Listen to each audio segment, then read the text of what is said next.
Hello, good afternoon, good evening, good morning, and welcome to episode 70. My name is Richard Ishwood. I'm a registered nurse. My clinic's in the UK. It's called No More Earwax. Difficult one, this one. I think this is episode 70. I've just recorded two back to back. I'm not quite sure which order I'm going to post them in. Hopefully this is right anyway. This was a difficult one.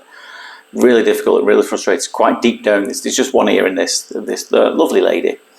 Hello if you're watching. I don't think she'll mind me saying that she had MS.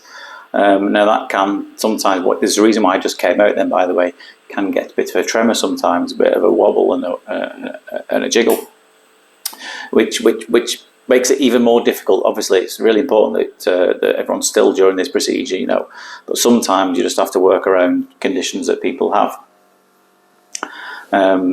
And this one, I didn't think it was going to be as difficult as it was, because I've already got hold of it here. This is the full-size tube, and as I'm pulling, I'm feeling quite a fair bit of resistance. So I'm thinking, oh, how far back does this go? Is it going back all the way to around the bend to the eardrum, you know? And already I suspected that it probably was. Layers of skin sheets, mostly this. And managed to peel it away from the side there, just squeaking a little bit, so I came away. But let's try and get hold of that again and see if we can give it a good old tug. This was a home visit, by the way. So see, the woman struggled with mobility, which quite a few people do, and as I've said in other videos before, unfortunately my clinic is upstairs. Most people manage to make it, you know, with a bit of help. But obviously this lady wasn't able to, so I went and saw her at home. Which is why the noise you can hear in the background, that's my portable suction machine. Sounds a bit like a little motorbike. It's not quite as powerful as the one I have in clinic as well, unfortunately, which I really could have done with for ones like this. Look at this. So we managed to wiggle this free, and I'm thinking, oh, there it is, job done. Look at that. Good one. Really dark as well. But no, that's not job done. Got some left behind. So we'll go back in and get that one. And you'll begin to see why I was really frustrated in a minute. I already brought it forward, so didn't have to go too deep to fetch this one up. Bit of a funny little shape, so it's hard to get a perfect grip on it. And I'm thinking, there we go, job done. Must have got that one now. So let's go back in, have another look, just to make sure it's all gone. No, it's not. It just keeps breaking away in bits. But it's so frustrating.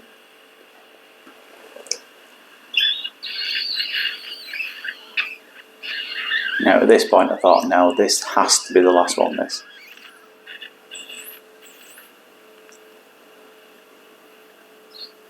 See, bringing a fair old sheet of skin from the side there. Is that the last one?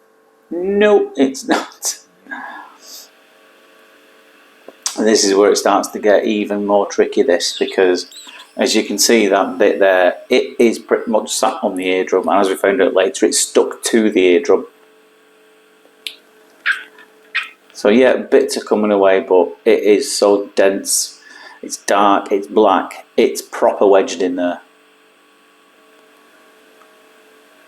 And obviously when you're this close to someone's ear, especially when they have a tremor, you've got to be so careful. That's why I'm being really cautious in this. I'm approaching really slowly, because obviously any slight movement, you don't want to damage anything, you know. So I've got some in the tube, that's why you can hear a tiny little squeak, but too much, so that's why I've had to come away there.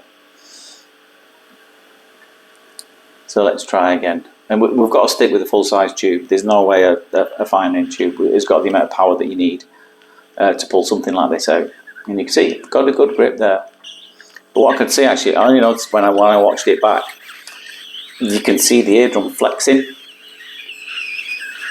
It wasn't quite clear when I was doing it, but when I began to watch it back, you can see the eardrum flexing, and we're really close to it as well here. So you've got to be fairly confident when you're this deep in someone's ear.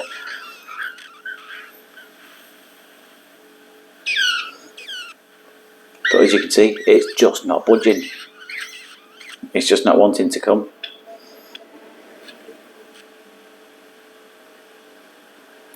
Let's have another go. Approach it slowly. Get a hold. And you can see it moving, can't you? We just can't see it. It's just not lifting off that eardrum. Oh, there was a question I was going to ask you. Well, it's on my mind. Just for fun. Because we know we like having a bit of fun, don't we? There's obviously quite a few of these. Can you see the eardrum flexing there? Sorry, I got distracted. I was watching it there. There's a few of these videos out there. There's loads of great ear care specialists. I enjoy watching all of them. I really do. There are a few of them have their own nickname.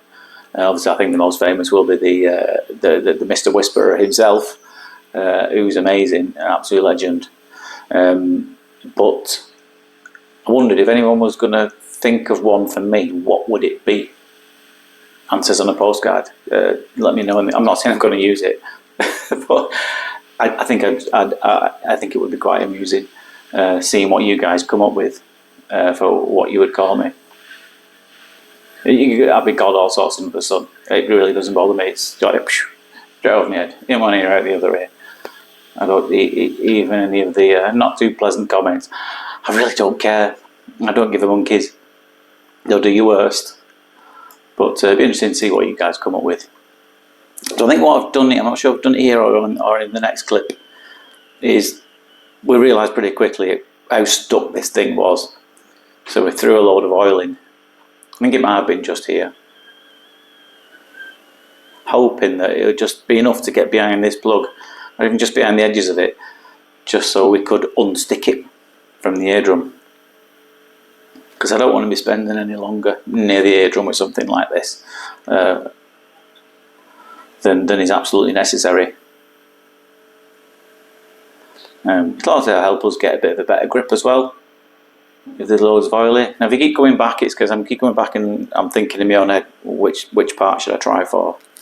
Which looks like the most favourite bit that you're going to start wiggling. So you can see it's still wiggling. Still moving slightly. But obviously I don't want to pull too firmly, because if it is that attached to the eardrum, you know, it could be quite uncomfortable. And patient comfort always comes first.